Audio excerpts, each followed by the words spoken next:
तो धनतेरस और दिवाली की आप सभी को खूब सारी शुभकामनाएं। अभी फ़िलहाल मैं वियतनाम में हूँ और कुछ मेरे प्लान्स हैं नेक्स्ट ईयर आने के लिए, कुछ फॉर अ फ्यू डेज़, क्योंकि वहाँ पे परमानेंटली शिफ्ट होने के मेरे ऐसे कोई प्लान्स नहीं हैं।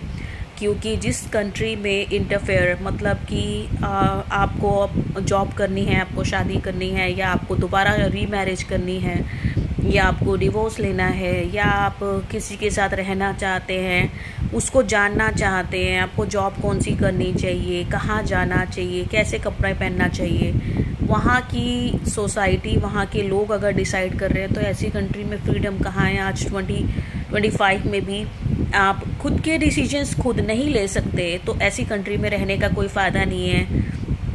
वहाँ के लॉ जो हैं वो इतने घटिया हैं कि उन पे काम करने के लिए ही लोग मतलब 30 इयर्स हो रहे हैं, 40 इयर्स हो रहे हैं। जो प्रॉपर्टी के इश्यूज़ हैं वो रिजॉल्व नहीं हो रहे हैं। किसी के साथ कुछ भी बुरा हो रहा है, किसी चीज़ का मतलब बेकार कंट्री मुझे ऐसे लगती है। खाना आप किसी भी कंट्री में जाएंगे तो ऑब्वियसली आपको लोकल फूड वहाँ का मिलेगा ही मिलेगा, और यहाँ पे हम आए हैं तो यहाँ का ही लोकल फूड मिलेगा। ऑब्वियसली इंडियन फूड नहीं मिलेगा। इंडियन फूड मिलता है यहाँ पर और सारी चीज़ें मिलती हैं, बट एटलीस्ट इतना इंटरफेयर और इतने नैरो माइंडेड लोग नहीं हैं यहाँ पे कि आपके कपड़ों को देख के लोग जज करें।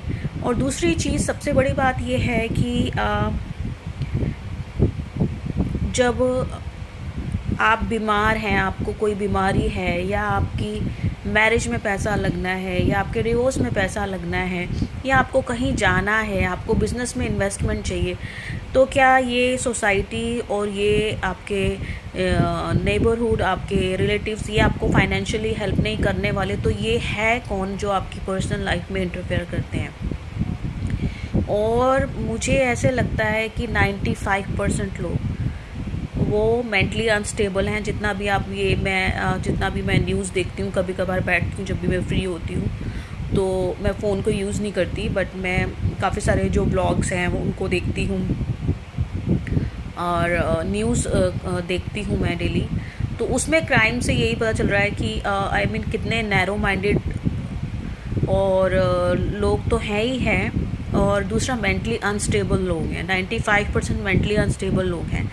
जिस क्राइम को करने से पहले हर इंसान जानता है कि ये मैंने क्राइम किया। अगर मैं ही हूँ और अगर मैं ही ये सोच रही हूँ, मैं कर रही हूँ, सोच भी नहीं रही हूँ, कर रही हूँ, मैं किसी का मर्डर कर रही हूँ, किसी के साथ रेप कर रही हूँ, तो क्या